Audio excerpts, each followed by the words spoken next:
இந்த வீடியோவில் நாம் 400க்கும் மேற்பட்ட நபர்களை கொன்ன ஒரு பயங்கரமான புலி பற்றி தான் பார்க்க போகிறோம். இது ஒரு உண்மை சம்பவம். இது எப்போ ஆரம்பிச்சிது அப்படின்னு பார்த்தீங்கன்னா 1903 நேபாளில் இது ஆரம்பிச்சிருக்கு. ஃபஸ்ட்டு இதை யாரும் சீரியஸாக எடுத்துக்கல. ஆனால் போக போக பார்த்தீங்கன்னா பலியானவர்களோட எண்ணிக்கை அதிகமாகிட்டே இருந்திருக்கு.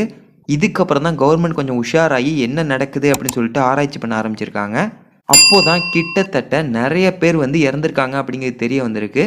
இதில் இன்னும் ஒரு ஷாக்கிங்கான விஷயம் உங்களுக்கு என்ன அப்படின்னு பார்த்தீங்கன்னா, கொன்னது எல்லாமே நிறைய புலிகள் கிடையாது. ஒரு சிங்கிள் புலி தான் இவ்வளோ பேரை கொன்னிருக்கு அப்படிங்கிறது தெரிய வந்திருக்கு.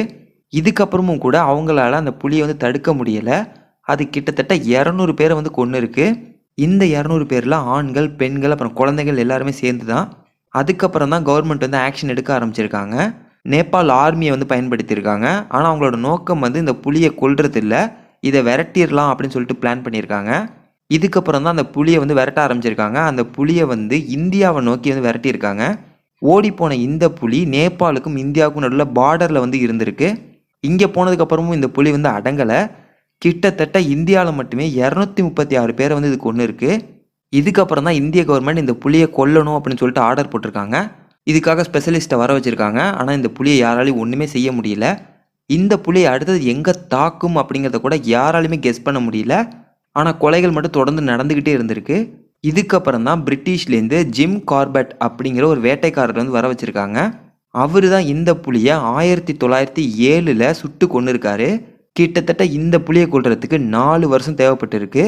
இந்த 4 வருஷ கேப்பில் இந்த புலி கொன்னது கிட்டத்தட்ட 436 பேர். கண்டிப்பாக இந்த புலி எல்லாரையும் பயத்தில் உரைய வச்சுருக்கோம் அப்படின்னு தான் சொல்லணும். இந்த புலி மனிதர்களை கொல்றதுக்கு என்ன காரணம்? பழி வாங்குவதற்காக அப்படி பண்ணியிருக்குமா? இப்படி நிறைய கேள்விகள் நம்ம மனசில் வருது. இந்த கேள்விக்கான பதில்கள் மட்டும் இல்லாமல் இன்னும் நிறைய சுவாரஸ்யமான விஷயங்களை நம்மளோட அனதர் சேனலான தமிழ் டாப் 10ஸில் செம்மையாக டாப் 10 பாயிண்ட்ஸில் கொடுத்துருக்கோம். அந்த வீடியோக்கான லிங்க் கார்ட்லேயும் கொடுத்துருக்கோம், கீழே டிஸ்கிரிப்ஷன் பாக்ஸ்லையும் இருக்குது. ஸோ இந்த வீடியோ பார்த்ததுக்கப்புறம் அந்த வீடியோவை பாருங்கள். இந்த புலி பற்றி இன்னும் சுவாரஸ்யமான விஷயங்களை அங்கே தெரிஞ்சுக்கோங்க.